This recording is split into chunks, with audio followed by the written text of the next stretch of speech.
What's up, everybody? Hopefully, everybody can hear me okay and everything. Please tell me if you can't.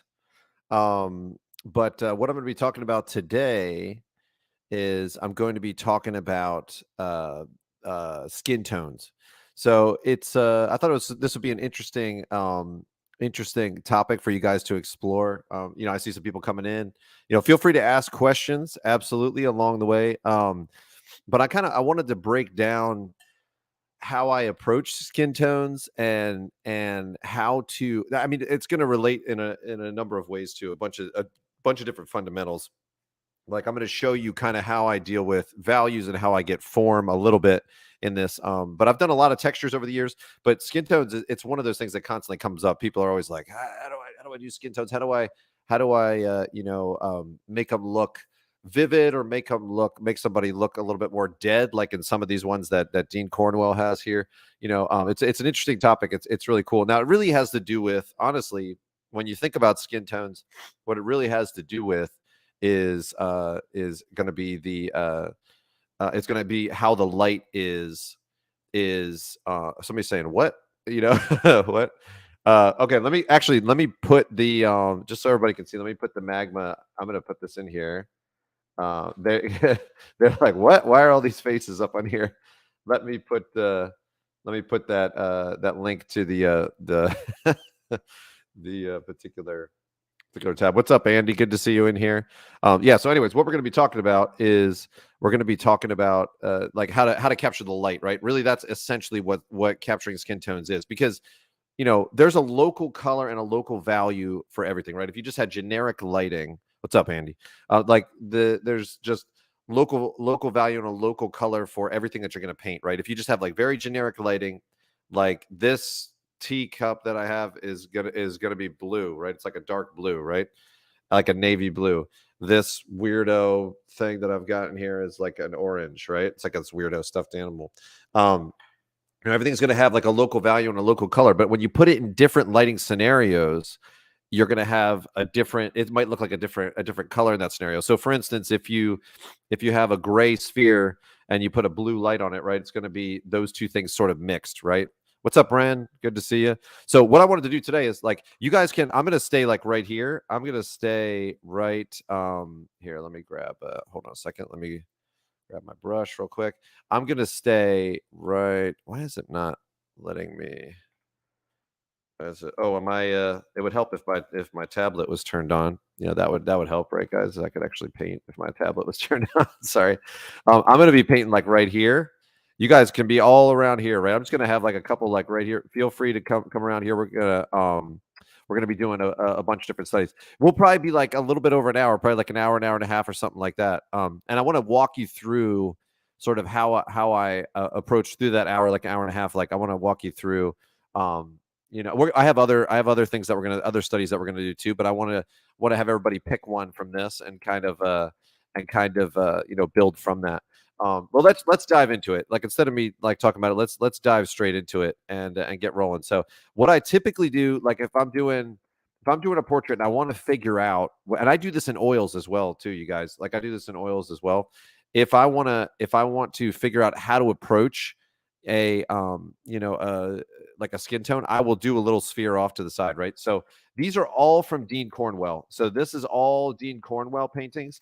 The reason I like looking at older like art that's especially art that's done traditionally in oils like this is you can see what color choices they've made often. Like, you can see what color choices they've made and how they've approached it. When you get digital stuff, like, a lot of times it'll be super soft, or it'll be really like, it's not it's harder to tell what the artist was thinking and how they broke down the steps and all the different transitions and stuff like that. So I want you guys to pick one, and you can kind of do this with me. Like, I'm gonna pick this green one because it's interesting. Like, this was in a painting by Dean Cornwell, and it's like it's I think there's like a woman and a man, and it looks like they're in mourning. If I remember right, that one looks like they're in mourning and stuff like that. So obviously he's got like a pallid green look to that skin tone. A really interesting one too, right? That's like a really interesting take. That looks like, how do we know that that's like a Caucasian person, right? We know it's a Caucasian person based on the local value and based on like all those types of things, right? But the color is completely different, right? It could be like an alien skin color, like this green, which is fascinating, right? So I want to talk about the relationships that are involved and things like that when you're doing skin tone. So here, so let me start this. So what I usually do, like, and I'll, like I said, I'll do this off to the side on a painting if I'm not sure about a skin tone, like in oils or whatever. Yeah, I can do this off to the side, or digitally too. I'll do it, on a separate layer or whatever. So what I like to do first is I like to start with like a base. You can do it this way. Like you can actually say, all right, here's what the generic skin tone for a person would look like. That's like what, maybe that's this lady's generic skin tone, right?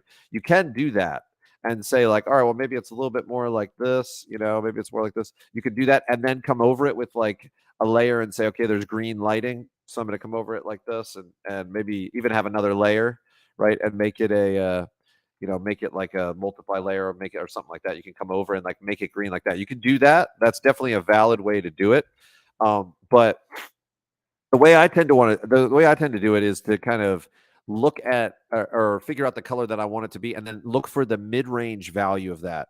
One of the things I did when I first started painting portraits and doing things like that was I would make the skin tones so bright. I would make them like really bright like this, like super bright, and I had nowhere to go value-wise. Like I had absolutely nowhere to go.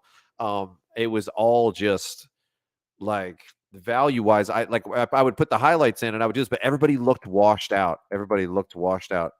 What is that? I'm something, or I'm something. But everybody would look really washed out, and so it was like it was tough for me to kind of figure out what was going on. Then I started looking at Sargent paintings. I started looking at like Dean Cornwell paintings and stuff like this. I realized if you guys look at this, oh, you're a big fan. Oh, great. Nice to meet you. Nice to meet you. Thank you. Um, but I would look at paintings like this and I would say like, man, what's different about it? And what you'll notice about all of these is that some of them are a little bit lighter. This one's a little bit lighter, but they're not really blown out. Most of them are in the mid-range value area, right? Like, so when you're thinking of values, like it's mostly mid-range, and that's where I want to start. Then you have a place to go brighter, you have a place to go darker, and things like that. So I stopped going like this for my base skin tone and started going more like this, which feels weird to go here, but it's actually a better place to start with the skin tones. This is the other thing to think about too. Watch this. If I put in really colorful strokes, like let's say I'm on like a red color, right? And then I'll go to like a green color and I put in these colors. Is there a difference in those colors? Yeah, there's a difference. What if I go to the darker version of that red and that green, right? Is there a difference in the colors? Yeah. Not so much though. If I make it a mid-range value, watch this. Look at the difference in the color. I mean, just a drastic difference in color. So when it comes to skin tones and you want colors to show up, starting from a mid-range value works so much better. So I'm going to do that now. So I'm going to start with her. Now, again, I'm doing that greener one. You don't have to do that one with me. You can do a different one if you want to like work on that. But I'm going to start from that greener one. It's almost like a cooler green to me. Like there's a little bit of it's not quite yellowish. It is sort of, but it's like it's got a like sort of like a desaturated, almost like a cool look to it. There's a little bit of like almost like a blue in there or something. It's almost more like this to me, right? So this is sort of the color range that I'm kind of shooting for. What I'm going to do is try to get a mid-range value for that, right? Maybe it's a bit warmer, actually. Might be a bit warmer, but I'm going to get that like mid-range value for that. This is going to be a good starting point for me. So this feels weird, right? Because her skin tone is actually a lot lighter. But again, what I'm trying to do is set up a mid-range value system so that I can build on that. So I can go lighter for the lights, and so I can go darker for the darks, right? So now when I look at the shadows on there, when I look at the shadows on her face, it's pretty warm, right? And this is very typical for like oil painters too. Like, if you like, it's something about, I don't know, it's something usually the shadows end up being a little bit more warm. I think in reality, like the darkest parts of most shadows are warm, even on like in most situations. But there's something about using like an oil painting palette, like it kind of pushes you towards. Actually, Gurney even had uh oh, somebody said, what did they say? They said, I'm in class, so I can't hear you. Oh, no problem. No problem. Yeah. Sorry about that. Sorry about that. Cade Akamatsu. Sorry about that. And then Anya said she's coming. She said, hey, everyone, I'll be there shortly. Yeah, skin tones. Yeah, we're talking about skin tones.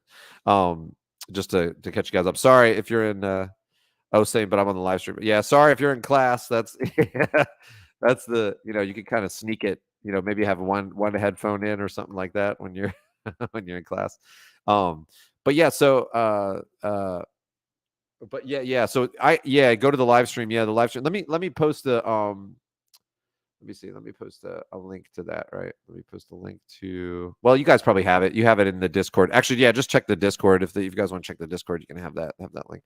But yeah, most shadows are going to be fairly warm, right? So this actually is pretty warm compared to what's in the lights. So what's in the lights like you've got this here, then you've got this shadow right here, which is actually a little bit more brown, right? It's actually a little bit more brown, a little bit more of a warm value in color. So I'm just going to state that, right? So, oh, she made you remove your headsets. Come on. What's their deal? That's crazy. Okay, and I'm gonna start painting the transitions, right? So I'm gonna start painting the transitions for these skin tones. And you can see already I'm starting to get a feel for it, where it was really weird when I kind of had that broad green tone. I'm just assuming that the light is coming from this direction too. Like I'm kind of choosing a similar direction to this one, where I know this one's a little bit, actually this one's down underneath.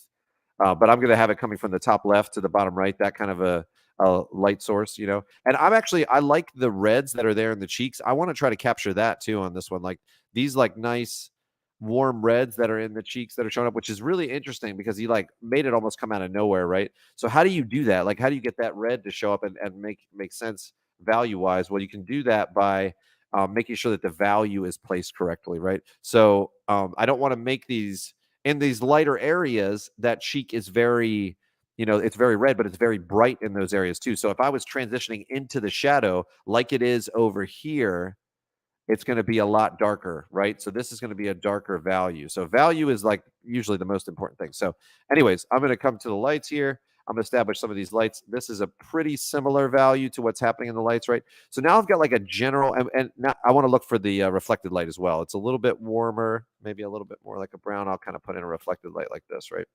So if I put in those values like this, now I've got a basis, right? So I put these in with 100% opacity, just a round brush, right? Nothing crazy. And then I'm going to go like 20% opacity here, and I'm just going to show you how if I have the right values and the right colors in place for the skin tone, I'm just going to transition this. And again, this is just like a simple way to think about just creating transitions of values. But I'm color picking from either side, right? I'm color picking from the right now the warmer side and the cooler side and the lighter value and the darker value, and I'm just placing a bunch of strokes. This is to get like a rough indication. I can go over this with like a really soft brush and do it, but it's going to kill the color transitions that I have if I do that. So instead I'm going to go to like 10%, 20% opacity, color pick from either side, and bring this in like this, right? So I'm going to do this. So you guys definitely try this with me if you can. Like feel free to do it right next to me like that, like kind of start painting your own skin tones. um Go for it. You guys can do it like here. I've got my opacity locked, but let me take that off. Hold on. Yeah, go ahead. All over here, you guys. Go ahead. You guys can do all your stuff here. Yeah, you can do a portrait if you want to do a portrait as well of one of these. I'm going to bring up some other references too that I want to study skin tones of. But yeah, go ahead and put them right next to me. You guys can get rolling. Yeah, go ahead and do it. Don't worry. You're not going to be interrupting what I'm doing. And try it. Like paint. Like pick one of these. Pick one of these and start to go through it. This one's a little bit of a weird one, which is why I wanted to pick that one. It's a little bit more demanding, like because it's just an odd skin tone. But I really want to convey to you guys too, like regardless of what color things are and stuff like that, like the main thing to keep in mind is going to be the relationships, right? So I've got these colors, like any color system can work on as a skin tone, right? It depends on the context, on what's going on around it. Anything can work as a skin tone, but the relationships have to be intact, right? Like, so if the cheeks are warm on this lady and the lips are warm and different things like that, and the shadows are a little bit more warm, obviously the lights are a little bit more cool. If the light source is cool, I need to keep that relationship, right? Like I need the lights to be cooler and I need the darks to be warmer. And that's why this red transitioning into the shadows makes the most sense here, not a red all the way up here in the lights like this, because that's not what's happening on the original. That's not what's there, right? And this warmer kind of chestnut kind of color that's there in the shadows, That's what's happening on in reality on that painting, right? That's what's happening. Now when he was looking at his model, when Dean Cornwell was looking at his when's the next, oh, let me know, Cade, when what do you mean when's the next one? The next reference?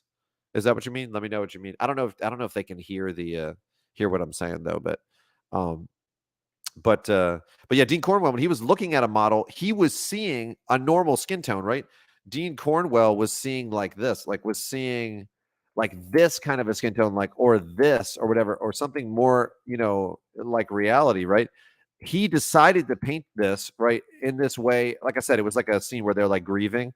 So it makes the most sense to use this kind of a thing to kind of get that emotion across. But how did he change it, right? Like how did he decide what colors to use? You can really use whatever you want, but the relationships need to be the same.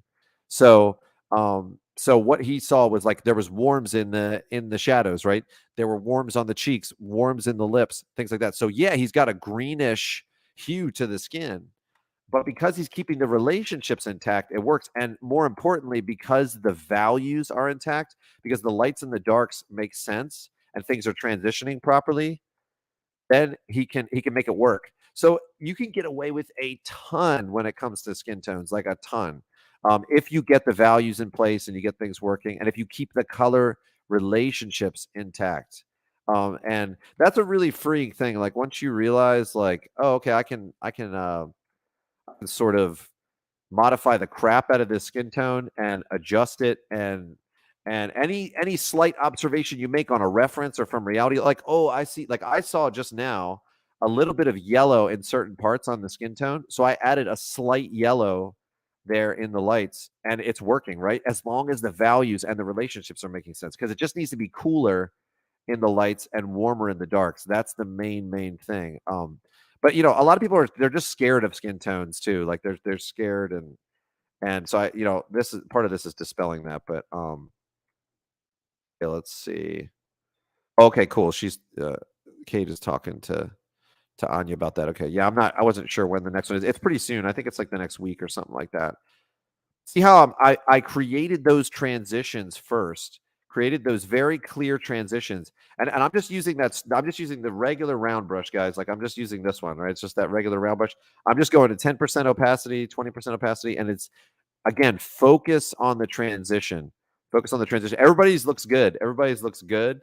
It's looking really good. Just focus on getting that transition. And remember, you guys, that like when you're thinking of lighting, especially when you're doing like a texture or something like that, like you're gonna have the lights, you're gonna have the darks, right? And then you're gonna have like a core shadow that's gonna be happening in here, right? So the core shadow is going to be right there. That's going to be your darkest spot. Then as it transitions, you're probably going to get more reflected light introduced.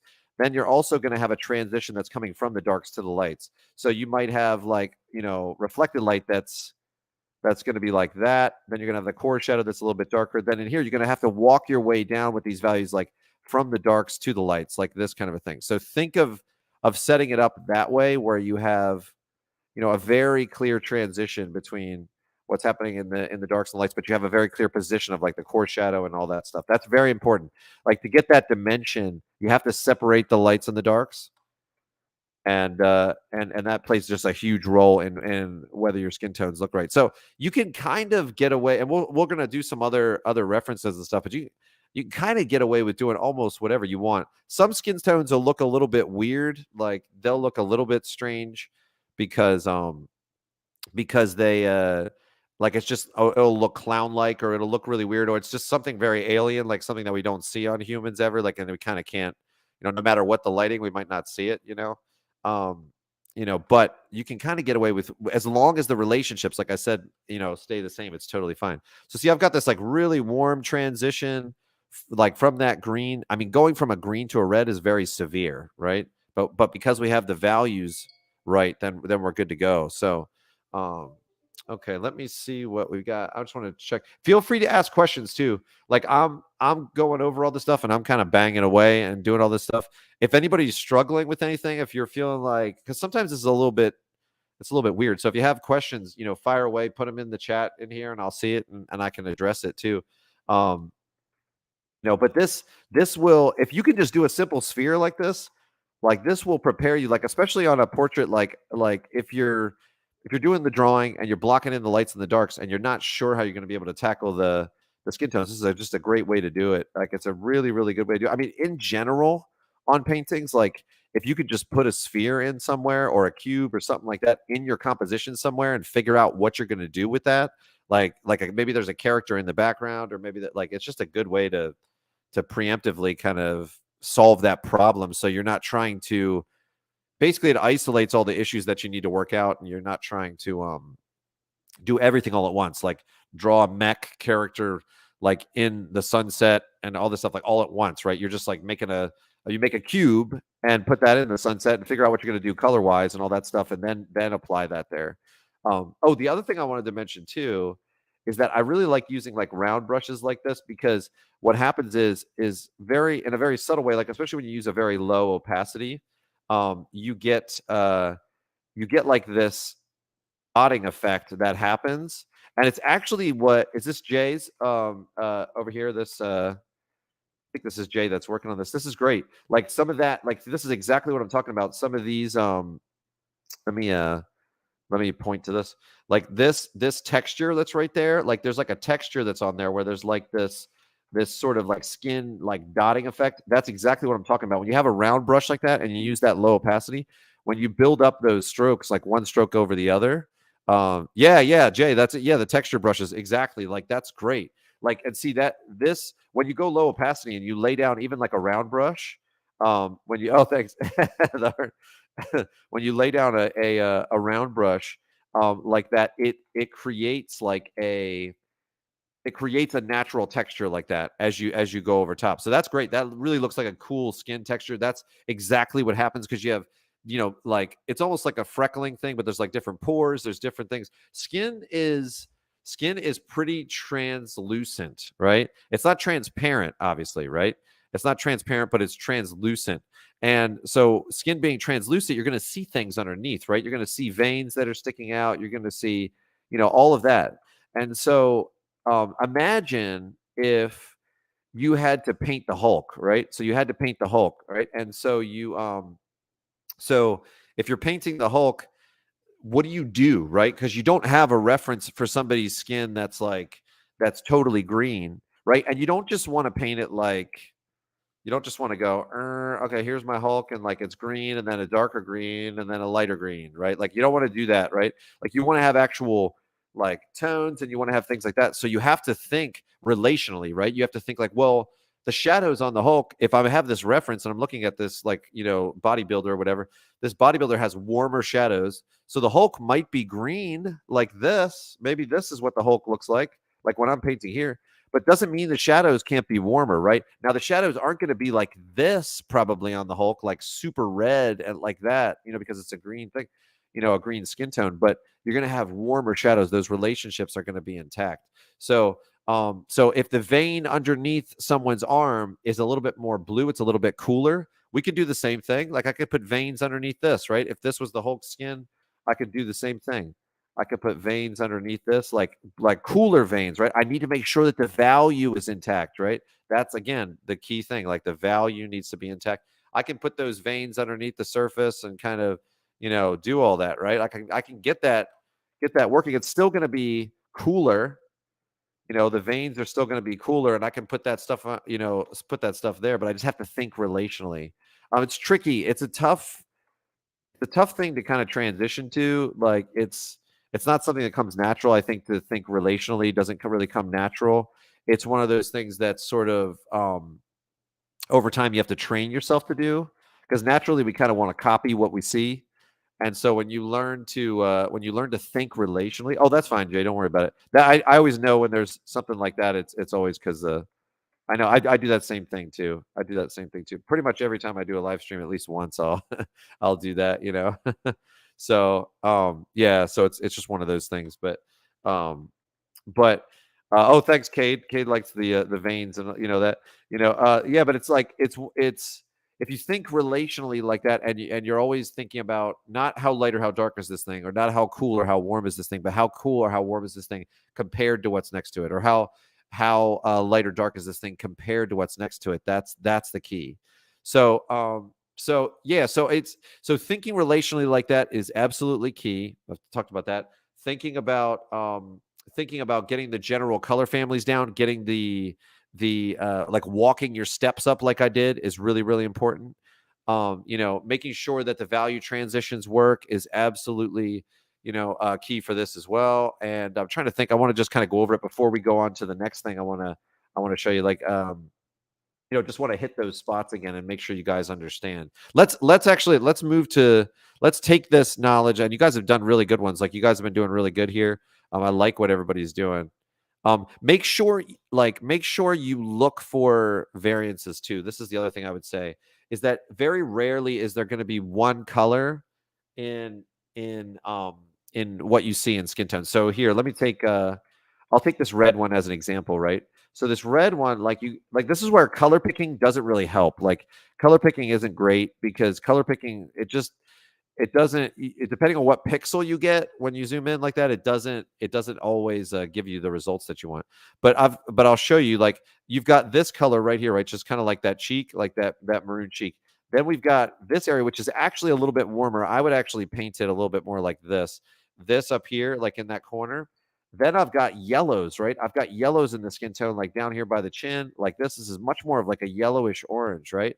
That's going to be there by the chin. We've got like this transition right here. Let me grab a different color so you can see this. I'm looking at the red Dean Cornwell one right here right now too. But this transition right here is actually going to be a little bit cool. It's like almost like it's a little bit more desaturated. So what happens is that area actually ends up looking a little bit like more like this, right? Even more desaturated that in some spots. Like, that's a little too cool, maybe, but it's going to be a little bit more like that, right? Then you're going to have the core shadow, which is definitely, even though it's a pretty warm skin tone, it's going to be a pretty warm core shadow, like a really orangey kind of, warm core shadow like that, right? Then you're going to have reflected light in there that looks like this. That's a little bit more orangey like that. I even see like some areas, like it's just barely, but like the tip of the nose is yeah, a little bit more like almost like a maroon, like a desaturated like maroon. So look at all the colors that I've pulled from just that face, right? And again, I don't color picking is not great. I think you should use your eye for it, because matching the exact color is not the important thing. It's really getting the relationships. But look at all those colors, right? Look at all those colors that I've gotten from that. So you don't have to make your skin tones one color. Like, what I normally see people do is kind of jump in like this. This will be their skin tone, and then all they'll do is stay on the same color, and they'll just make it darker like this, right? And that's a very, very common thing that people do, but it doesn't have to be that way, right? Like, you've got all these different colors mingling with one another, and if you get a slight hint of something, right? Let's say you're looking at the face of someone, you get a slight hint of something, then throw it in. Make sure it's the right value. Hulk skin tone, yes, I love it. That's great. That's great, right? Now, the only thing I would say, Jay, is maybe start from like more of like a mid range. So this is what I did. Like, I would always start a little bit light like this. Start from a mid range. What it allows you to do is to go up and down value wise.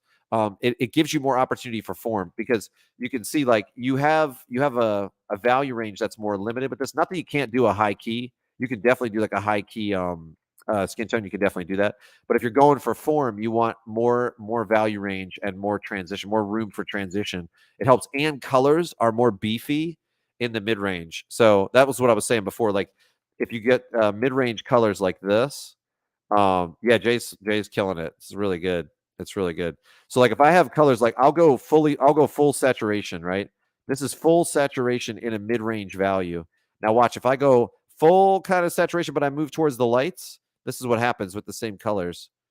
This is what happens. And now if I go towards the darks like this, it's even worse. Like, full saturation like this, and it's like, but what's the color difference between these two? Not that much. What's the color difference between these two? It's there, but definitely not as much as these. So color is juiciest and like most vibrant in the mid range, and that you'll actually see impressionist painters will stay in the mid range, like Monet, people like that, because they know that's where color is juiciest. So if you want color to really sing on something, like really stand out, you don't have to. You can do a high key, but really, even if you look at her face, that seems like at first glance that that's high key, but it's not, because this light part back here is really light. This is actually fairly dark for the skin tone. It's like somewhere in here. So you'll see like most this is pretty light. That's pretty light though. And you see that's the most, this is probably the most colorless of all the portraits, you know. It's a little bit, you know, like, but I mean, you know, he was having sunlight hitting directly and stuff like that. Oh wait, I saw a question. Somebody had a question. Okay, how do you blend colors? Great question, Beelzebub. Let me show you. So let me show you this. So what I tend to do is start with 100% opacity like this, right? And if I have to blend, let's say I have to go between this pink and this blue, right? So I have to look at the values. These values are pretty similar, right? But I want to think about a color that's like in between and a value that will match that, right? So I'll pick a color that's in between, then I'll walk that down towards the blue a little bit more. I kind of, that's a little too dark, but I walk my way towards that color, right? And so what I'll do now is now find, this is 100% opacity. So I just put down those four things, like trying to walk my way from one color to another. Now I'll come here and I'll try to find one that's in between that purple and this blue, right? So I'll find this, but again, I need to match my values because I'm trying to stay at the same value. So this is sort of in between those two. And I'm at 100% opacity here, just 100%. I'm just painting my steps. That's a little too dark. So I'll come in, that's a little too light, right? So I've got to be really sensitive about where I put that in. That's a little better, right? So now I put that in between. Now I've got this purple and this pink. That's pretty close, right? They're pretty close. So I want to find something that's in between those two, like this. Then I'll do the same thing for these other two, walk it back, and I'll come in like this and paint those. Now I've got a transition already, right? So I've got a transition already. Now watch, if I go 10% over top of this, all I have to do to make this transition is I'm going to go 10%, and I'm going to color pick from either side. I love the smileys. Like when that's a great way to show me that you like what's going on. I think that's funny. That's cool. I love that. Because I know she can't talk or can't necessarily type everything. She's in class, I think. But see, now I'm at 10%. I'm color picking from either side, and I'm blending these, right? So using those 10, this is what my strokes look like. My 10% strokes, they look like this. And so I'm putting them over top like this, and I'm color picking from whatever side I need to. If I feel like one side needs to dominate more than the other, like this one, I'm going to go to 20%. It's not covering enough, so I'm going to go to 20% opacity. Now I'll color pick from the other side, go 10%, and now I'm transitioning that, right? This is a very painterly way to do it. This is a very painterly way to do it. You also, if you want to blend, I don't like this method as much because it doesn't look like a painting as much, but I can grab this blue with a really soft brush and kind of blend it in like this, and also with a really soft brush. But you see it kind of kills it, right? Kind of kills the transition. It kind of makes it look like an airbrush, right? And I don't really want it, especially with skin tones. We were talking about this with Jay, because Jay was rocking it on this skin tone, right? Getting all these little textural bumps on there, like all those little textural bumps. Like, and that's where this type of a stroke application does that, right? It gets those bumps naturally, kind of like you're doing up here. Whoever's up here, this is great too. Like you're starting to get you're starting to get that look of skin where it has like those. Oh, is that who is that? That's base. Oh, basil meg vinegar. Basil meg vinegar or basal meg vinegar. I don't know. You have to tell me how to say it, but that's awesome, because like those strokes adding up are what's going to give that feel of that skin tone. Because the truth is, skin is a little bit translucent, so there's a lot of different layers, like I said, and light's bouncing all around in there. So if you just take a soft brush, like a lot of people do sometimes, and just kind of do this, that's not really what skin doesn't look plasticky like. Oh, just Meg is fine. Okay, I'm probably messing it up. Okay, good. Meg is better. Okay, sorry. That's funny. You're probably laughing out loud, but I was trying to say that. I have like a particular like I'm really good at messing up names in a stupid way. Like I feel like it's a gift of mine, unfortunately. but but those little strokes that you're making, it's great. Like that's what gives it that texture and that breakup pattern and all that stuff. So that's why I like using strokes like that. Okay, let me get rid of these, and let me bring up something, right? So I love this. I love this painting. Like some of you guys have seen this. Let me make it smaller. Sorry, so we can. But this skin tone is so interesting. Now it's a high key skin tone, but it's actually more mid-rangey than you'd think. Like you might look at it right away and think like, oh, it's so bright. Yeah, there are areas that are bright, like out here, but the majority of this is occurring like right here, right? So like, yeah, there's some bright areas like here, but there's a lot of transition here. There's a lot of transition here. When you look at the transition areas, like especially on the cheek that's over here, look at that. That's kind of a mid-rangey gray, right? So let me get rid of the bottom of this so we have more room. And here you go. Let me get rid of this, and then we'll start painting around this. Yeah, it's so cool, right? It's so cool. Really, really cool. I mean, just fantastic. I think, and there's a lot of cool, like this one looks it's digital, but it looks a lot more like traditional to me, which is why I like it too, because it has like that depth of the skin tone and those layers. You can see the layers. This is what I'm talking about. Like laying down those strokes in a way where those layers come through. You can see them, the layers underneath right there. You can see it there. You can see it here. Like you can see what, like there especially too, what was underneath, and then there's layered strokes over top. That's what gives skin that wonderful, wonderful texture. So let's try this one. Let's do this one. Everybody try to do this one together. We'll do like, armed with that knowledge, let's start with something that's more mid-rangey for this. Look for where it's more mid-range. Like if you like where, if I'm not sure how to make a mid-range value for something, I look right before it transitions into the shadows. So like right here, right? Like this cheek right here is like kind of mid-rangey. So it feels weird to block in this skin like that with a mid-range value, but that's where I want to start. I want to start here, right? Because I want to start from a mid-range place so I have room to work outwards. That's definitely the for me like been the best way to do it. So this is really fascinating because you have multiple light sources on this, and you've got sort of these undertones like with the hair as well. You've got like some greens and stuff like that, but it's really, there's a lot of exploration with this, but you've got some warms in the reflected light, but you've got some real cools. Like there's like purples in the shadows. I like to start from the shadows outwards. So I'm going to go in. It's a desaturated sort of purple that's there in the shadows, but there's also a warmth underneath there too. You can kind of see, like, especially in the neck, you can see it. There's like a peach kind of a color too. So I'm going to start with knowing I'm going to kind of deviate from that. I'm going to start with like that peachy kind of color for the shadow. And I'm going to drop that in first. And then I'm going to put that purple over top of it, right? So that like desaturated purple. So I can almost like kind of get the best of both worlds. I'm going to do that less saturated. Yeah, yes. And that's the thing. That's why I wanted to show you guys this, because um, I don't want you to feel like you need to have one color, two colors for your skin tones.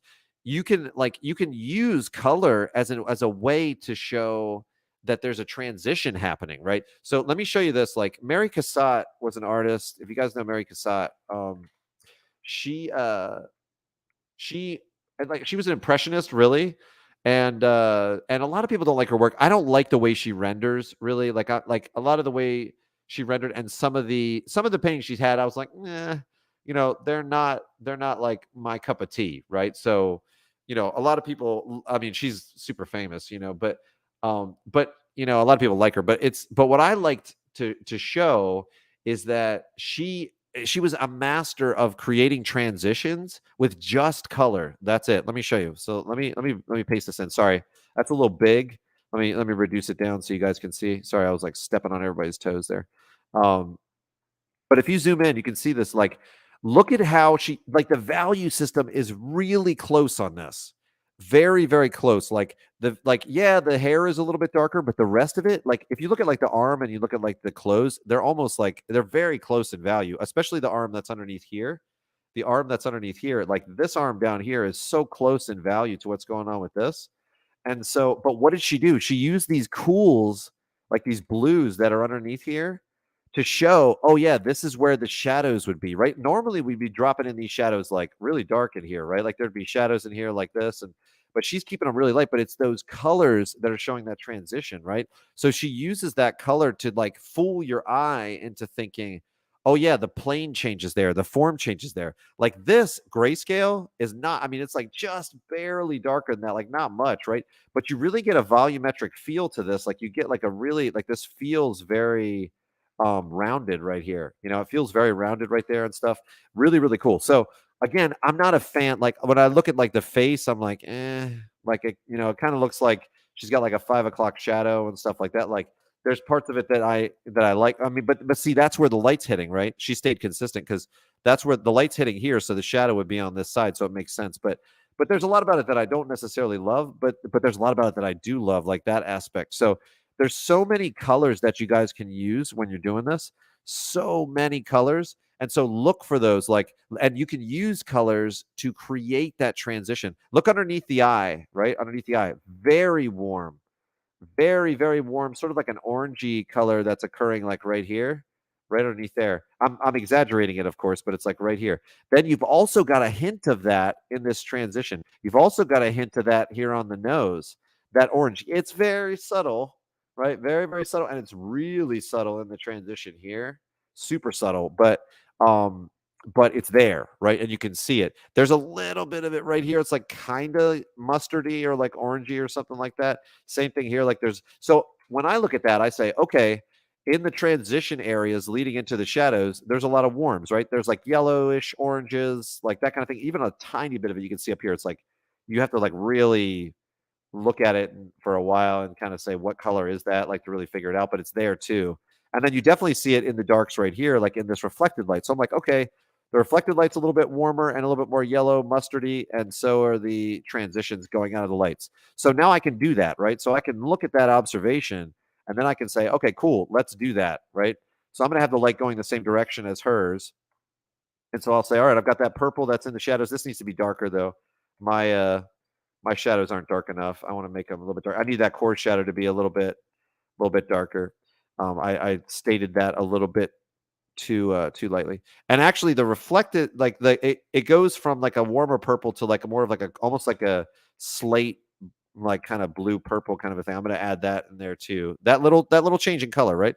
Now I want that mustardy kind of orange in the transition here, right? So I want that mustardy orange in the transition. I won't be the right value, right? But I'm going to go 100% opacity. Drop that in, right? I'm the deadly sin of gluttonly. Okay. Okay.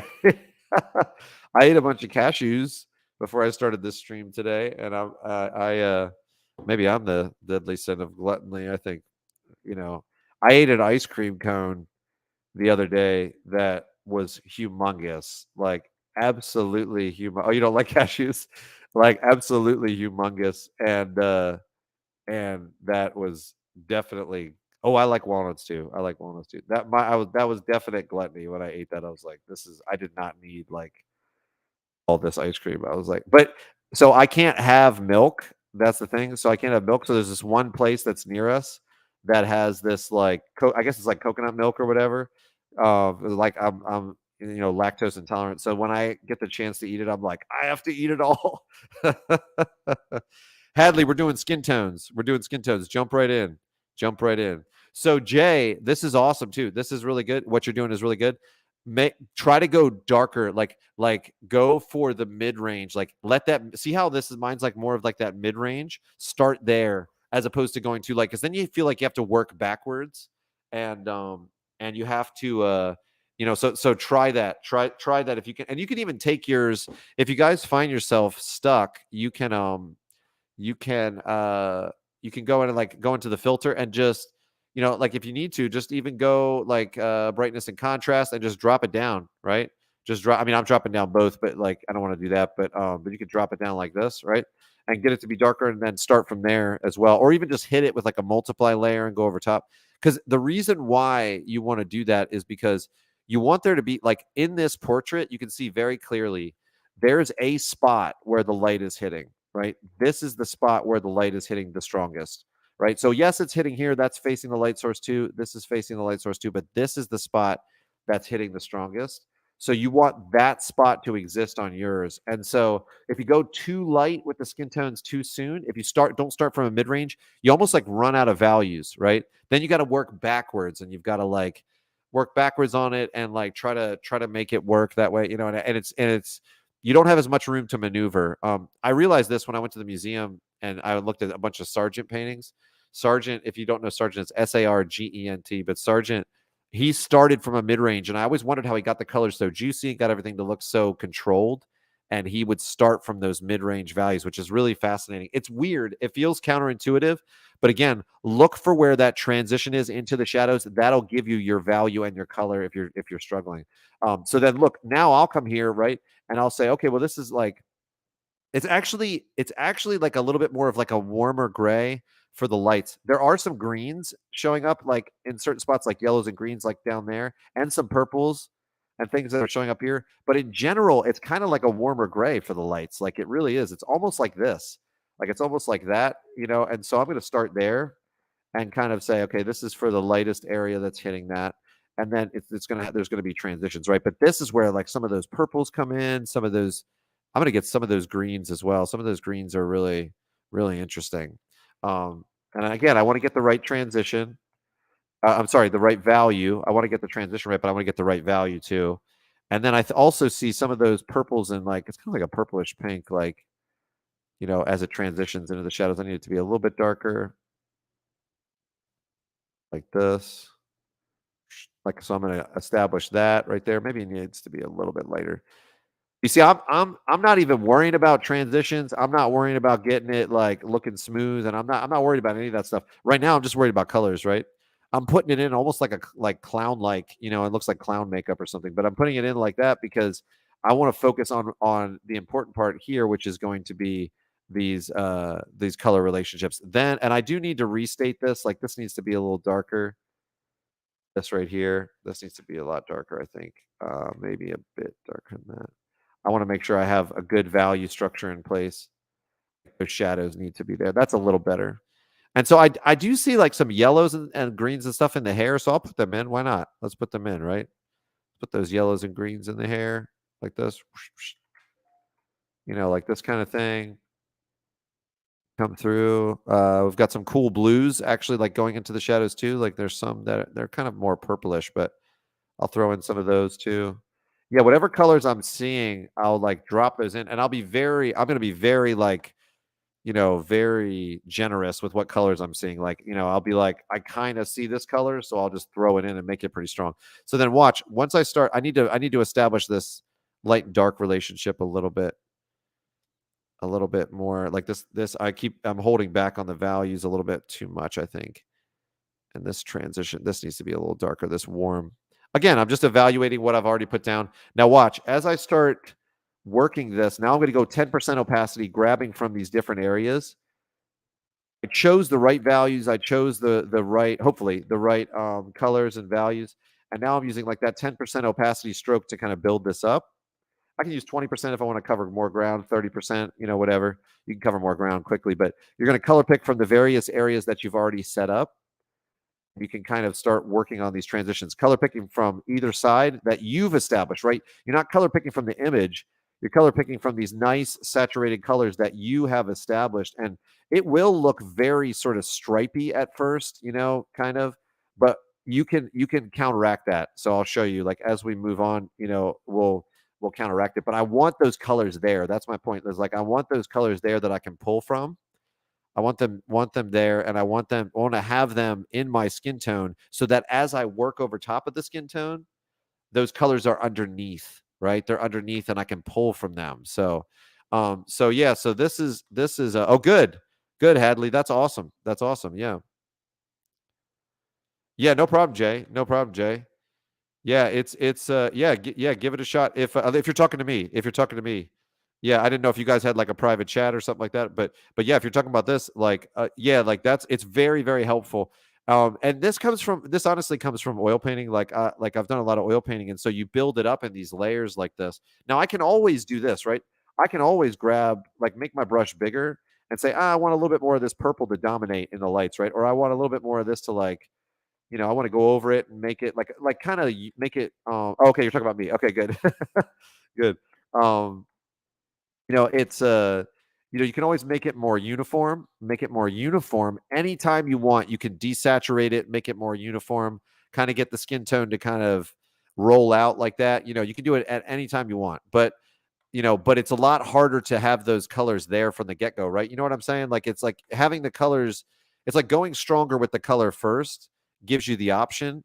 Like, otherwise you have to backtrack. Like, you have to backtrack. And so you can always grab a big brush and make it soft and kind of come in and make the skin tones, like as dull as you want them to be. It's very easy to, it's kind of like when you're working on a painting, it's really easy to destroy the painting. Like, you can destroy the painting in like 2 seconds, but building up the painting is like, takes a lot more, a lot more, a lot more work. And so it's the same thing. Once you establish those colors, it's very easy to kind of eradicate them if you want, but having them there really just helps you build it up.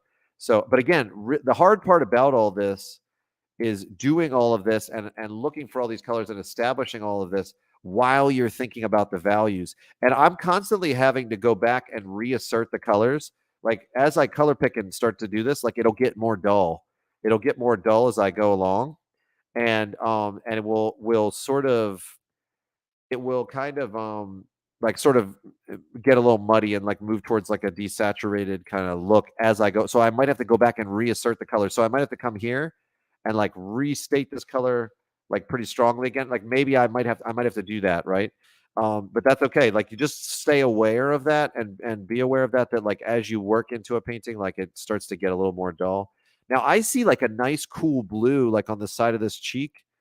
I see like a nice cool blue right here. It's like a slate gray kind of bluish. I want to put that in down here on the bottom. So I'm gonna grab right here and I'm gonna drop this in on the bottom.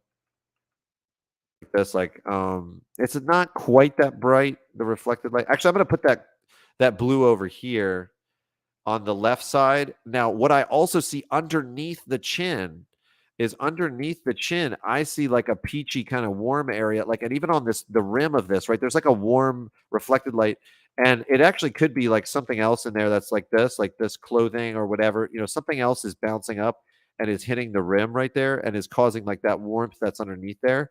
And it's cool because it's almost like if anybody works in a 3D program, it's almost like emission. Like, this is like, back here almost has like a really glowing sort of look to it. I'm going to get that peach that's there. Yeah, it's like that bouncing up into there. Yeah, it's probably the light reflecting off of that because the light is pretty high and it would probably hit here and then bounce. Yeah.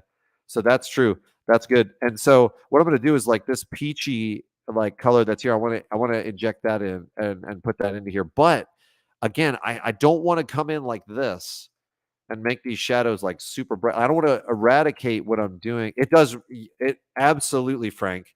It's like an abalone shell. I can almost guarantee you that they were looking at an abalone shell when they did this. 100%. 100%. Yeah. Yeah, it looks like that. It's like pearlescent or, whatever the word is. Yeah, 100%. I totally see that too. Um, Now I'm going to drop this in, right? This kind of warmth that's underneath here. It's a little bit more reddish, like kind of peachy. And again, I don't want it to be too bright. I've got to make sure that I establish this right. Like a little bit warm, but maybe a bit darker.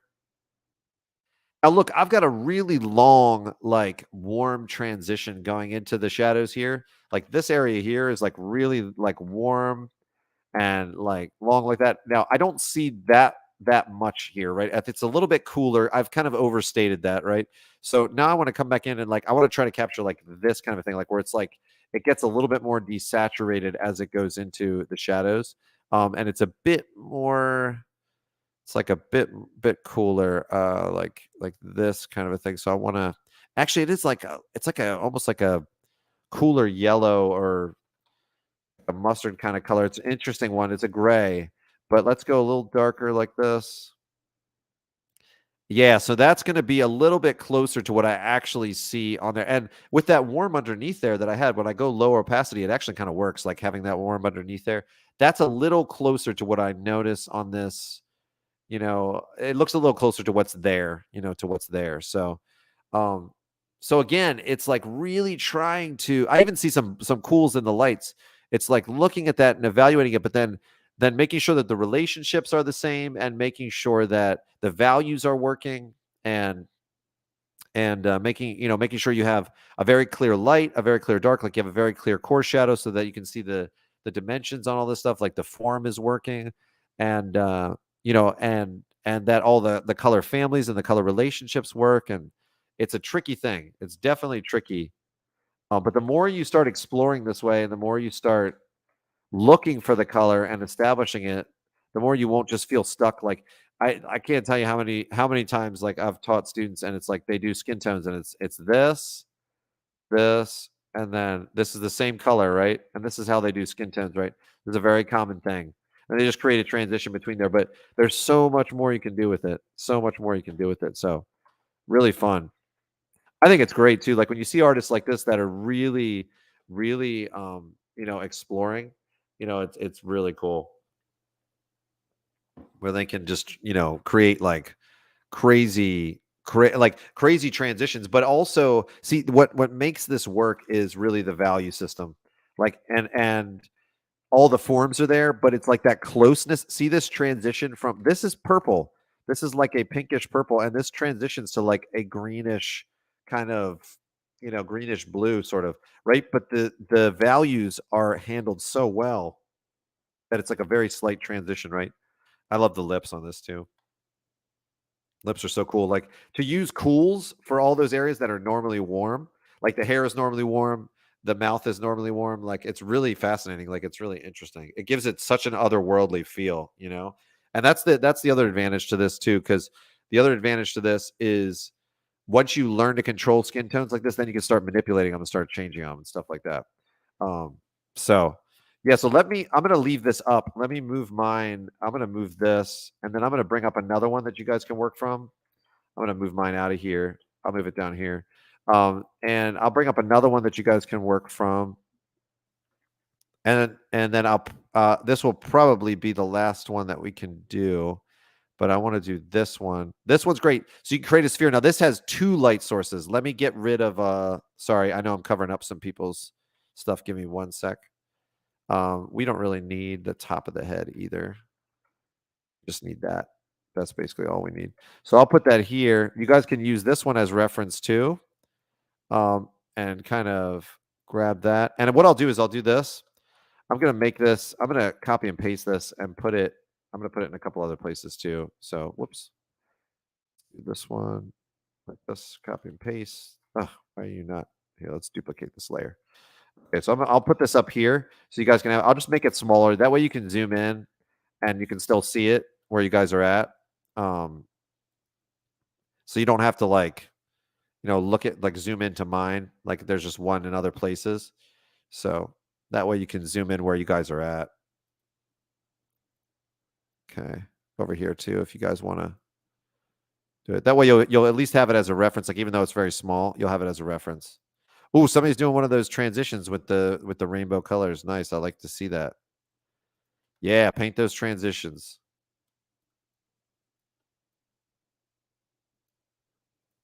Nice. Good job, Beelzebub. Nice. Put some skin on that character. Put some skin on that one. Go for it. Okay, and I'm gonna zoom in. I'm gonna paint this one. So this one's interesting because this is gonna be two different light sources, right? So you have to now they're pretty pretty like there's not a ton of it's very very strong. Yeah, go for it, Beelzebub. Put some skin on that character. That'd be awesome. This is there are some variations in the color, but they're very strong light sources. So they were sort of taking over. That's where you have to kind of look and say, I don't just want to have pink and I don't just want to have blue, right? What can I do, right? Where can I look for like slight differences, and you can kind of see slight variations in things. Like you'll see in the cheek, it's a different type of red than it is like right here. I'll show you. In this part of the cheek is a different type of red than this is, right? This is a much more of like a pinkish. This is going to be much warmer. You have that showing up down here. It's actually a little bit cooler, like a little bit cooler, like a little bit more desaturated, a little bit cooler. Even here, like this green and this sort of neon, like it's like a neon kind of a green up there. Like that is a lot different than what it is. It's a little warmer down here, very slightly, right?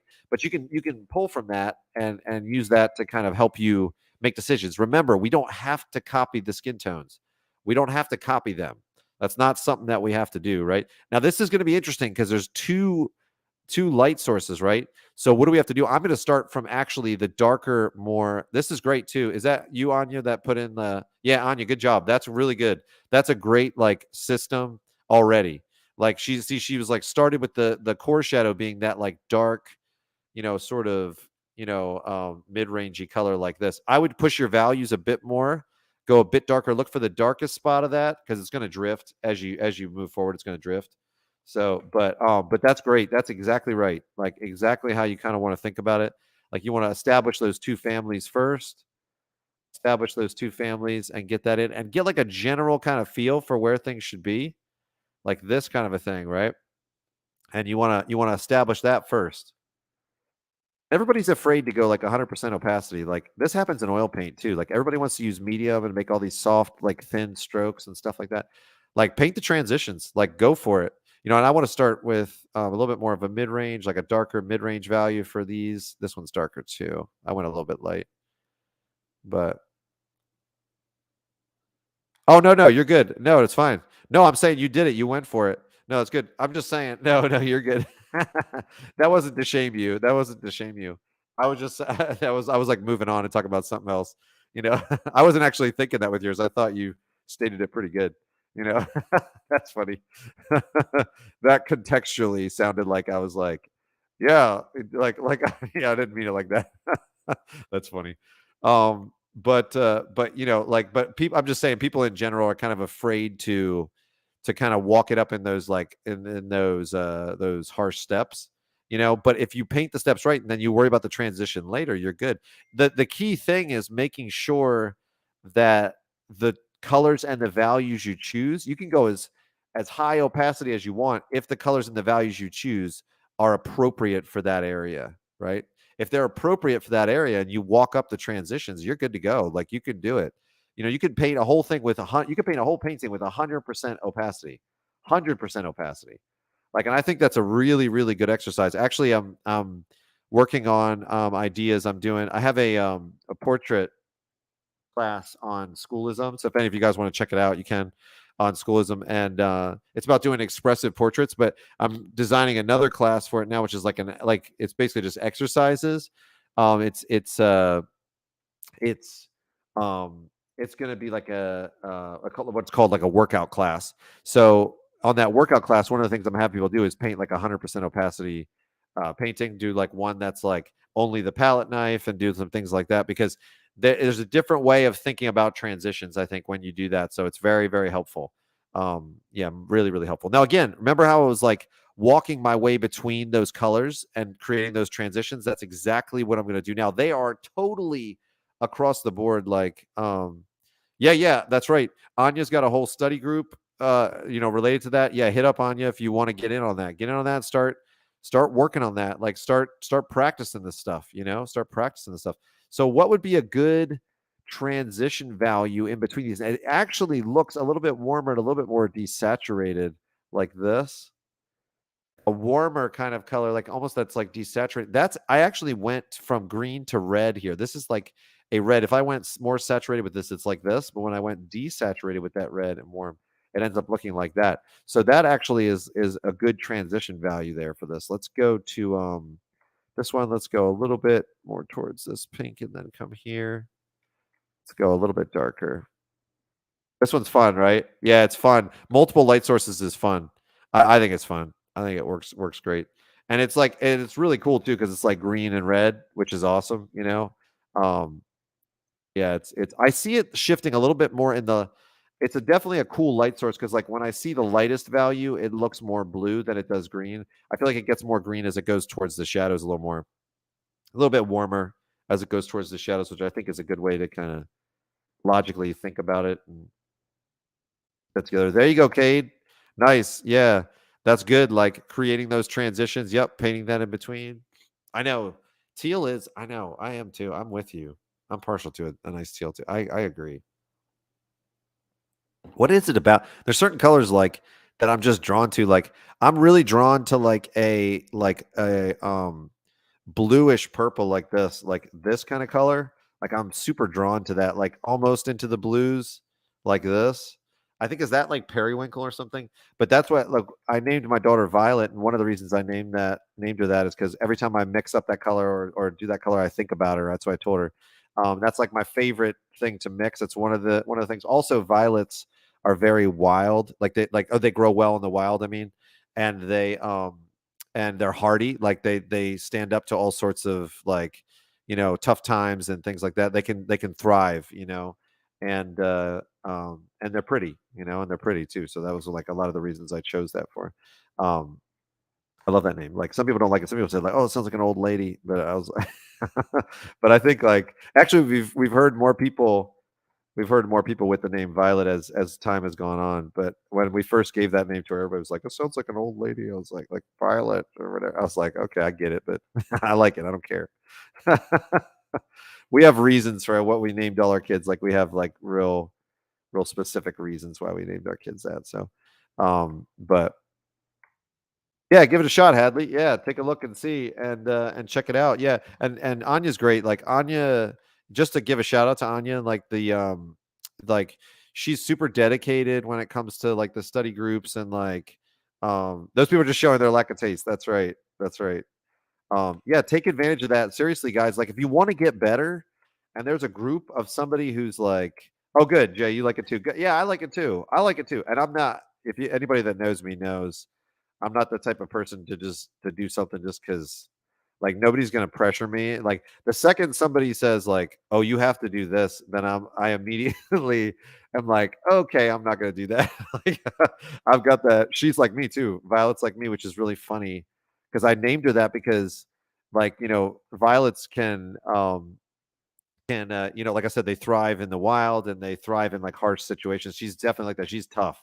She's really tough. She does my son and I do MMA. She does it with us, and she's real tough. Like the guys won't spar with her and stuff because they don't know what to do because she's pretty too. So they're like, it's awkward for them for that reason.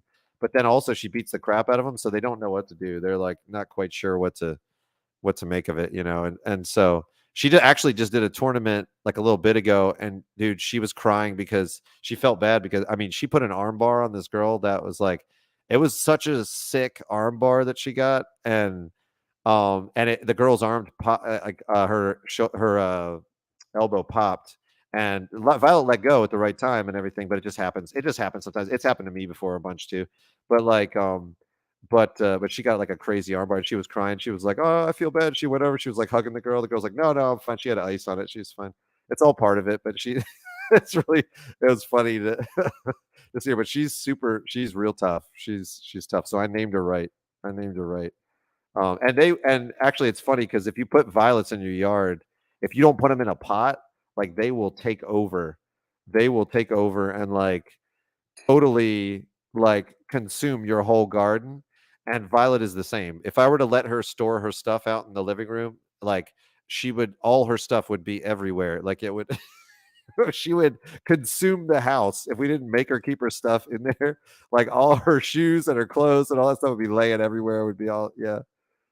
Yeah, yeah, she's the queen of the house. I mean, Marie's the feistiest of all. My wife is, I love it. She's the feistiest of all. My wife doesn't do MMA, but she could have. She could have if she wanted to, but she's tough. My wife is like mentally super, super tough. Like, she's the type, like, when we first started exercising together, I remember we got back and we were doing this program that was like, you do it for 3 weeks straight, right? You do like one thing every day, right? And so we got back and it was like we had gone to some like it was like a New Year's party or something like that. And it was like 1 in the morning and she got or no, it was before 12 because she goes, it was like 11:30 or something. And she goes, "Hey," and I said, "What are you doing?" She's like, "I'm gonna work out." She said, "Let's go work out." And I was like, "We're gonna do it now?" And she's like, "Yeah." She goes, "The day's not over yet. We can still do it today." And I was like, "Okay." I was like, "All right, let's do it." I was like, she's tough, man. She's hardcore. I love it. It's the best. I need that too, because otherwise I'd be like, "No, I'm going to bed." So she got me into it. She's fun. So my daughter gets that from her, I think.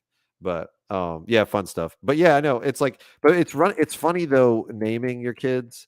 Like people say all sorts of crap. Like I don't know why, but they feel really like if you have a little bit of a non-standard name for your kid, like like Violet's not that crazy, but it's like if you have a non-standard name, like one that's just not the exact norm, like everybody says something about it. Like everybody feels the need to say something. Like I don't know what the it's really funny. Like, and they're like, a lot of people are super rude. Like, what is that? Like, why'd you name her that or whatever? And I'm like, yeah, like that's hilarious.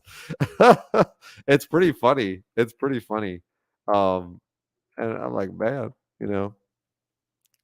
Okay, hang on. I gotta see Dano Daily Show. Okay, no problem. No problem, Hadley. Funny though.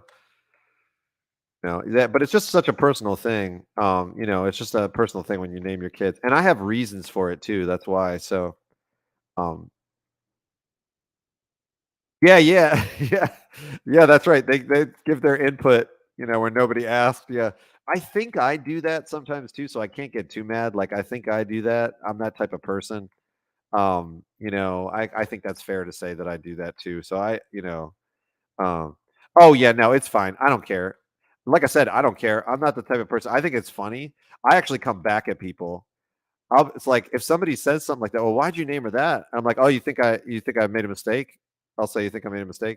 And then they'll be like, oh no, I'll be like, no, no, expound. I'm like, tell me what you think. Like, I'm like, you think she'll suffer as she gets older, like because of that name or whatever? And I like, I come at people. I'll be nice, but I come right back at them, and then people feel real stupid. They're I'm like, if you're gonna do that, I'm gonna make you feel dumb.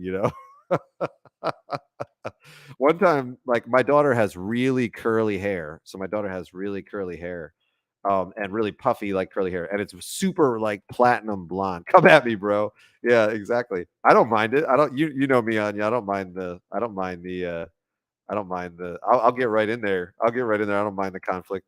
Somebody was like, so my daughter has like really curly, puffy, super like white, like platinum white hair, and it's really curly, like crazy curly, and people will just come up and touch it, right? Or they'll come up and they don't know her. She's a kid, right? She's 6, she's 7, 4, whenever it was that people did it, right? It's like, and they'll come up and just grab, like, start caressing the back of her head, and I just got tired of it. Like one day, like when I would ask people to stop touching my child. And one day I said, "Do you mind if if I caress the back of your head?" I said something like that to somebody. It was something like this, and they were like, "What?" And I said, "Yeah, I just want to feel the back of your head. I just want to feel like." And they were like, no. And I said, "How uncomfortable does that make you feel right now?" Yeah. And I was like, "Then why are you touching my child when she didn't ask you?" I was like, "She's a person." I was like, "She's a person." I was like, "Why would you do that?" And then they're like, "Oh, I didn't mean to." And I was like, "Why would you just go up and touch someone's child?" I was like, without asking them. I was like, "What is wrong with you?" And they're like, like coming at them, and they're like, because I feel bad but because that person kind of got the brunt of, like, because a lot of people had done it, and so they kind of got the brunt of that. So they were probably like, "Dang," they were like, "Oh, I'm sorry, I didn't." And I was like, "Yeah, well, maybe you should think next time." I was like, I know it's crazy. It's so crazy. Like it's crazy. No, no, it's fine. It's funny. Listen, it's totally fine. Like, most people are well-meaning too. Like most people are well-meaning. Like they don't mean it like that, but I just feel like every once in a while you got to be like, you got to snap people back in it and like be like, "What are you thinking?" And people do that to me. My friends do that to me. They'll be like, "John, what are you thinking?" And I'll be like, "Okay, yeah, that makes sense." I love that when people snap me back into place too. I love it. So just sometimes I'm the one with the stick, I guess, and sometimes I'm the one getting hit with the stick. But it is funny. But I'm just like, I like to ask people questions too. Like, what were you thinking when you did that? Like, so when you walked up, like, what was your thought process? Like, I'm gonna touch this small child and like caress the back of her head, and like she's looking at me like she's uncomfortable. Like, what was your thought process? Like what I want to know, like how you came to that conclusion. Like, and so I'll say things like that to people. It's really funny. Oh man, people don't know what to do. Like when you're that direct, like they don't. It's funny. They don't know what to do. Yeah, well, and that's what I explained to somebody. Like sometimes I would be nice, and I was explaining. I would say, "Hey, don't can you not touch her or whatever?" And they'd get upset or whatever that I said that. And I was like, "Listen, if I was up grabbing the back of your head, that would be super inappropriate. Like the 6'3" guy, like just coming up and touching the back of your head, I was like, you would feel, rightfully so, you would feel like, what the heck are you doing? You'd probably like try to knee me, or whatever. Like, I would, if it was somebody, if I walked up and somebody was touching back of my wife's head, and I would be like, get your hands off my wife. I'd be like, what are you doing? You know what I mean? Like, what are you doing? So it's just funny. Like, I don't know. Yeah. There's a Walmart who just carried my nephew without asking. Right. Right. Yeah. That happened to Pip. That happened to Pip. Actually, I was overseas, and that happened to Pip. And this lady picked her up, and I stood up. It was like the bear side of me, like, where I'm like protecting my family. And I was like, put down my baby. Like,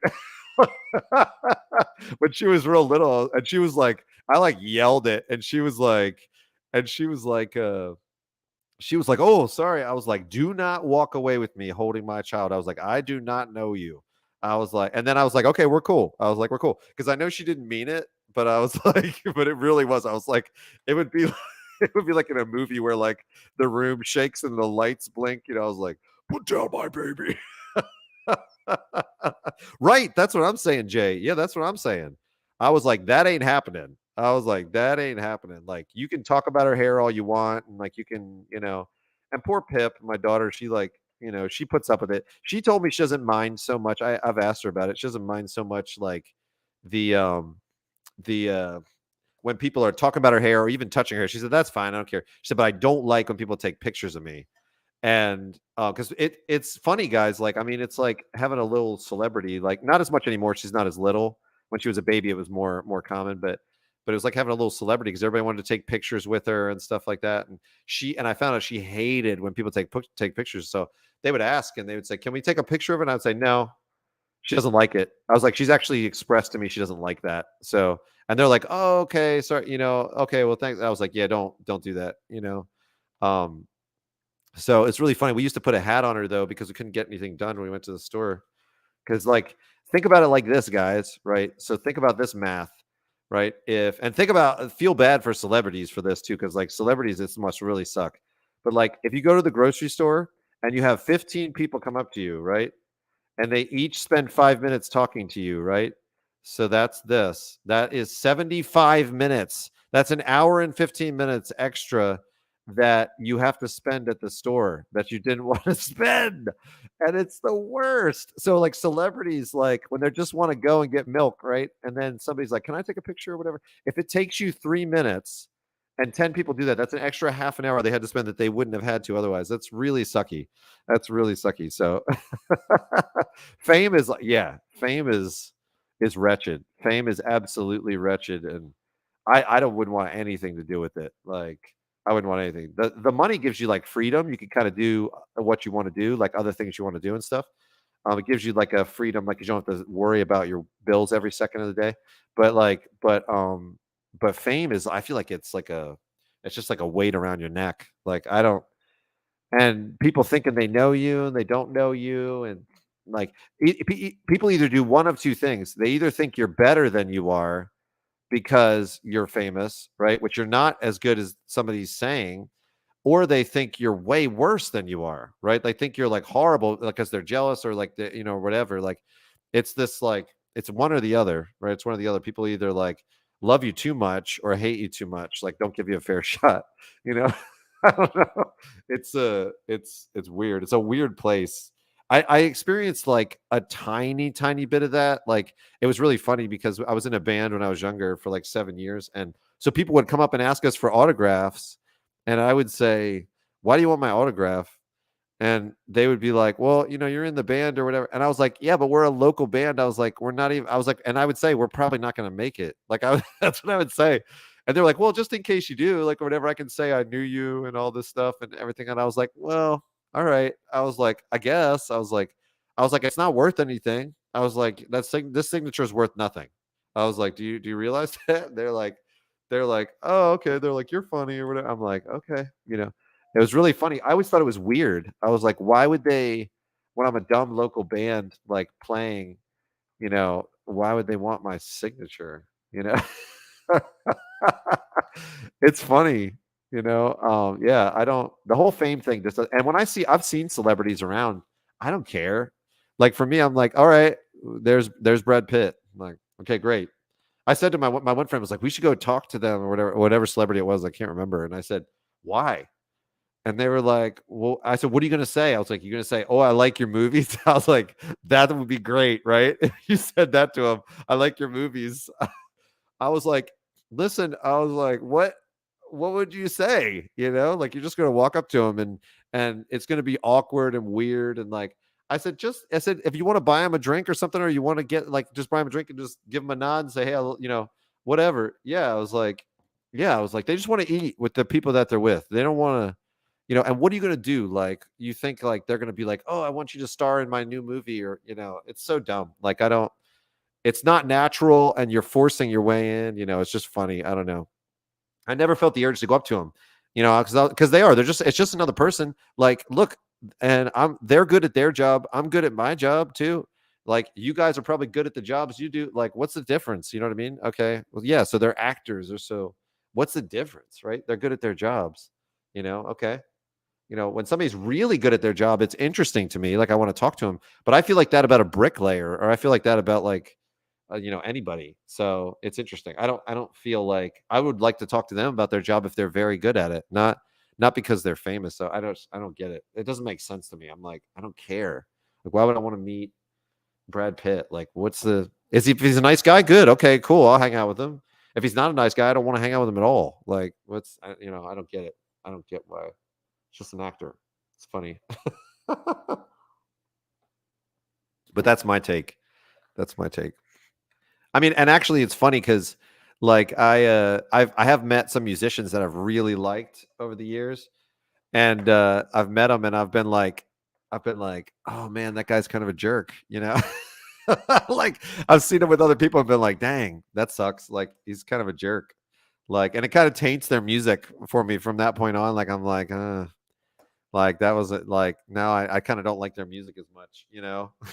That's they say don't be true. I mean, it could have just been an off day, you know, it could be an off day, but you know, funny. So all right, guys, good job. I've got one more. I had this one. An example of a lighter skin tone, like actually it's a lighter value scheme with a darker skin tone is what I meant, which was an interesting challenge too, because see the highlights stand out more, and there's a bunch of different colors, and so you'd have to start from that darker mid range the same way, and there's a lot of really interesting warms that are showing up, you know, going into the shadows and things like that, like right here. Let me show you on this.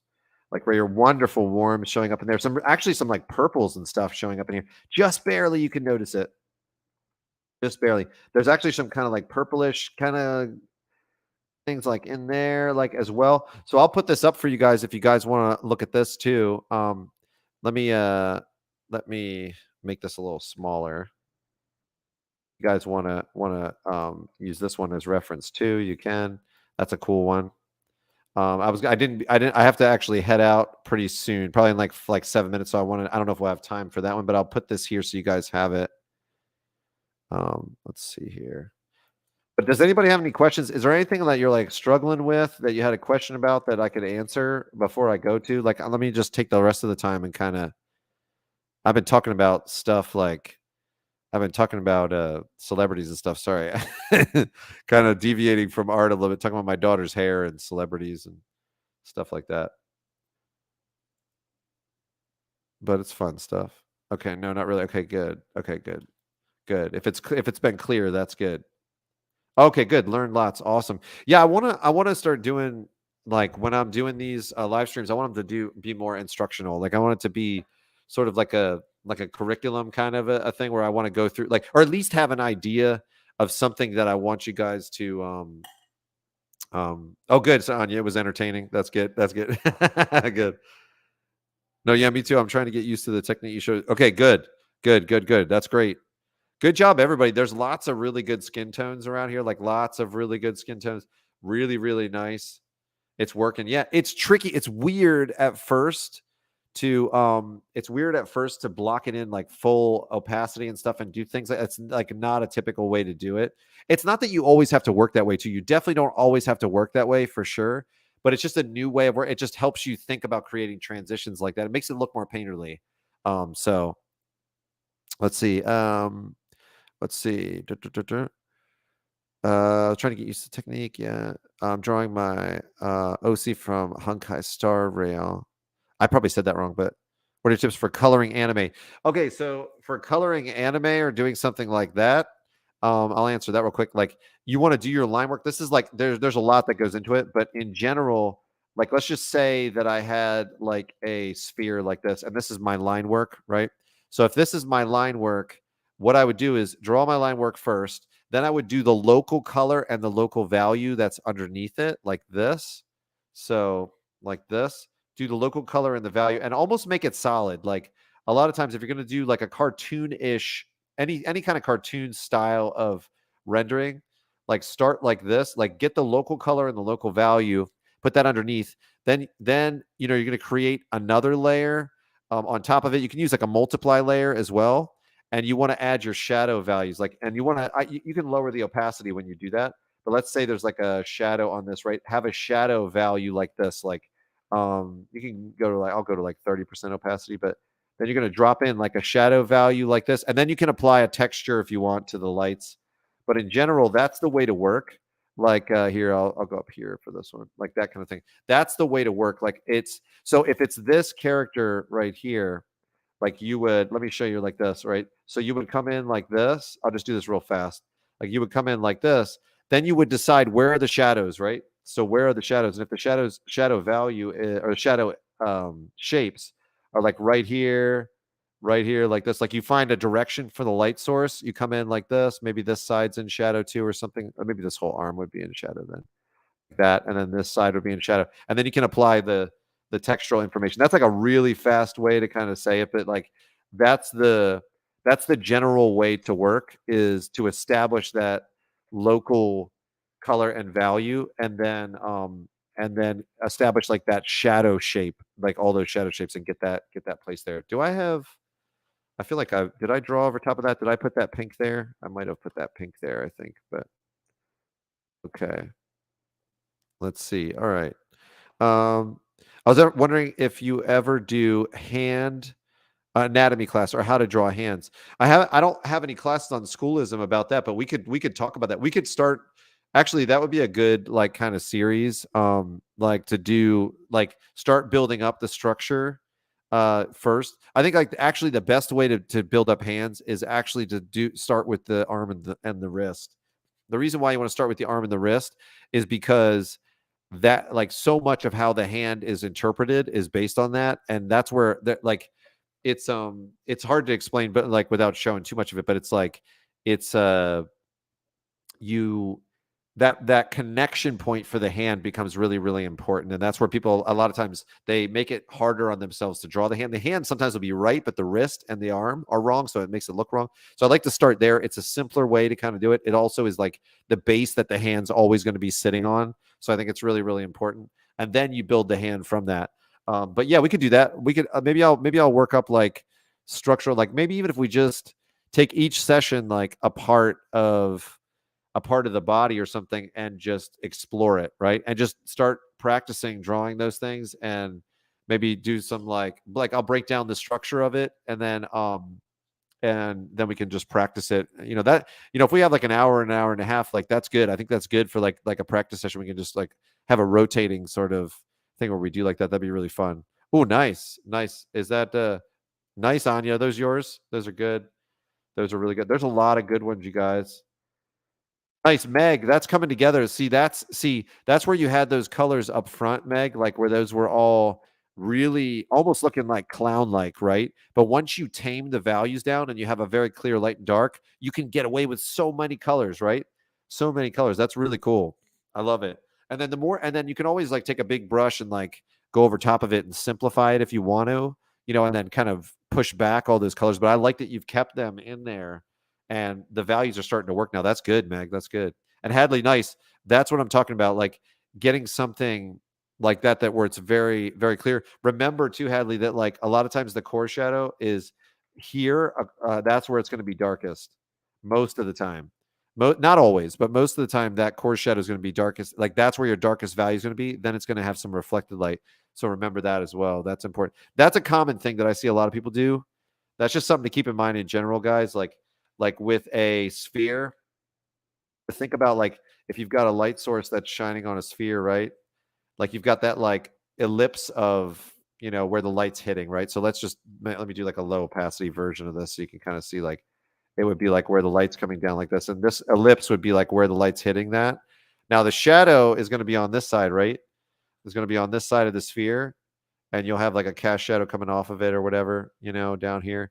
But remember that this side, the darkest part of that is going to be right where it transitions like this, and then you're going to have reflected light. Now the issue that most people have is that they do this and they make it super harsh. But remember, if this light was pointed at this, the brightest spot for this light being pointed at it is going to be right there, right? There's going to be fall off. So this is going to be the brightest spot, and there's going to be fall off. So this light will gradually get a little bit darker as it goes towards that edge. So you're going to have a natural transition from this darkest spot into the light. You're going to have a natural transition there where that happens. So that's where this still is going to be the darkest spot. It feels weird to do it because a lot of times when you first block it in, it looks like this. But again, it's like making that core shadow the darkest place and then transitioning out of that core shadow into the lights is like actually the key part.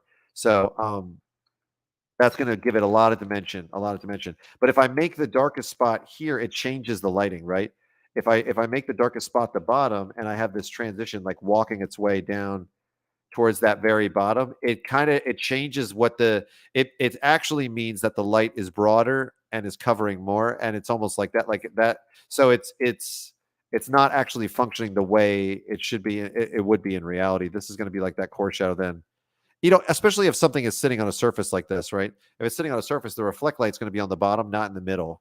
So keep that in mind. Like that core shadow right outside of where the lights end is going to be the darkest spot. And then in here will be the reflected light.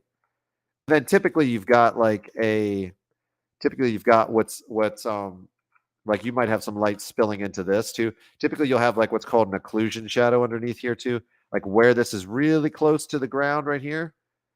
This you're going to have what's called an occlusion shadow because it's harder for light to get in that little crevice underneath there where it is. So it's a little bit darker in there too.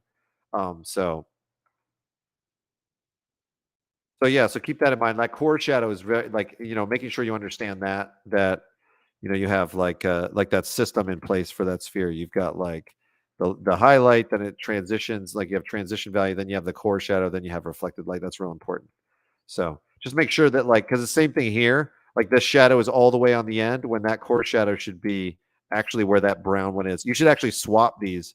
Like that should be swapped with that, and they should be like, it should be like that. Now it's tricky because you have to make this transition.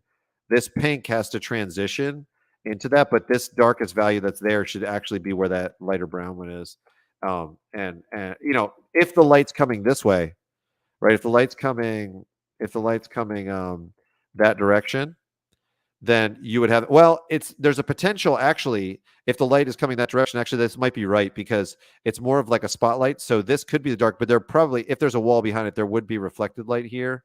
So this actually could be right because it could be that the whole front section is light. So that's not necessarily wrong. That's not necessarily wrong. It's just maybe the reflected light side is hidden from our view, and that's okay too.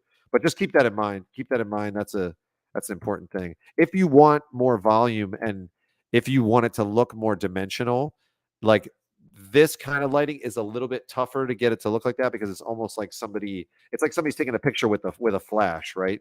And the light is all coming from it's almost like we're looking at this and we're wearing the light like on our like we have a strap with like one of those cave lights on our heads, right? And it's like we're not going to see where the core shadow is and stuff because the light's like pointing directly at it. So it's a little trickier to get it to show dimension. But you can do it. You can do it. So nice, Frank. Those are great. These are great. Super good. You guys are killing it. All you guys are killing it. Good job. Anybody go on the other pages? Oh yeah, there's some other pages too. Okay, good.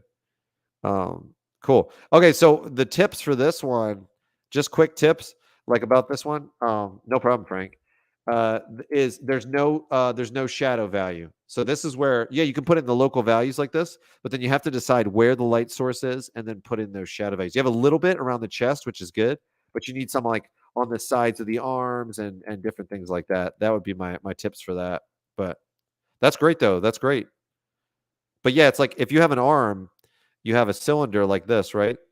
So if you have an arm like and the light's coming this way, you've got to think like, okay, here's like my local value and color. Like there's going to be a shadow. Like if it's coming like that, like the shadow value is going to be over here, right? Like overall, that shadow value is going to be kind of coming like that, right? And then yeah, you may have a highlight on there, but that's going to be sort of like that, right? So if there's an arm, that's how you kind of have to treat it. So okay, yeah, Discord. You guys got to get on Discord for sure. Yes, there you go, Beelzebub. Okay, good. That's the canvas too. Yes, that helps. That helps. Um, okay, hi Beal. I noticed that you have art on the second. Okay, gotcha. Gotcha. Oh, yes. Gotcha. Oh, that's fine on you. If I have time. Yeah, if I have I know what you're saying. If I have time to do it, I will. If I don't, then yeah, that's right. I mean, so it's a little bit off. It's off topic, but that's okay. If I have time, I don't mind. I have to go pretty soon, but if I have time, I don't mind a quick one. A quick one. I don't mind it. Okay. Oh, really? Discord is considered oh, I guess I could see that. Like I guess I could see that. I wonder if there's a way to only allow. I wonder if Discord has uh some kind of way to only allow people to be on one particular server or whatever, which would be good. But yeah, it is kind of open. I guess anybody can communicate on there, so it's a little tricky. Andy, good job on that portrait too. That's really good. I didn't mention that, but that's so good too. That's great. It's really cool. I love it. Really good. Totally looks like her too. Looks like a little bit of a younger version of her, which I think is really cool. I love it. You captured like one of the things that's hard is like the mouth, like getting that like softness sort of like to the mouth. Like that's really good. Good job. Yeah, it looks great. I love the expression too. Looks awesome. Really cool. Yeah, fun stuff. All right, guys. Well, I'm gonna head out. You guys can continue to like do some experiments. Do some of these on your own. Grab references, people that you like grab art that you like, and um and yeah, you got the reptile in. I know. I love that. I think that's cool. I think that's cool. Yeah, try these out. Practice it and give it a shot and see what you find. Let me get rid of this one. I was drawing all this crap over it. Let me find that layer. Where is that layer? Here, I think it's here. Yeah, just get rid of this so somebody else can paint there if they want. There we go. Yeah, there's an extra spot there for Meg if Meg wants to do another one over there too. So awesome job though, guys. Really, really good. And so I'll try to think of topics like this where we can cover ground and practice it and build up that way. So yeah, no problem. Good job, Frank. Good job, everybody. Everybody's doing good, and so I'll see you guys next time. I'm going to kind of ramp up my right now I'm doing it once a month. I'm trying to keep it like doable for me on here, but I want to ramp it up. So I keep saying that, but I will. I'm like clearing things out. I just have I do have some deadlines and some certain things I'm trying to clear out and make space. But um, uh, okay, on the 28th. Okay, awesome. Yeah, yeah, but I'm thinking of doing it more. I just want to make sure before I commit to being able to do it that I can do it. So I can put my all in it for you guys and be able to dedicate the time so we can do stuff like this. So awesome. And we'll keep growing it. We'll keep growing it and building it. This is the awesome part of Magma. Like this is the fantastic part, honestly, if you ask me. Like it's like this, I love this. This gives me so much energy as an artist, seeing you guys doing what you're doing, this and like, man, it's really cool. It's really cool. So it's a fun thing we can do on here. So anyways, awesome job, guys. Really good. Great questions and great feedback. And you guys killed it. These look great. Keep practicing these on your own and don't be scared of those colors in your skin tones. Just make sure you keep all the values and the edges in place and throw those colors in. Be fearless. All right. Cool, guys. Well, awesome. Thank you, guys. I will catch you guys next time. You guys are the best. And let me see if I can send us off with this with the brand video. I'll do that like I'm trying to learn StreamYard. So let's see if I can send us off nicely. So I'll see you guys.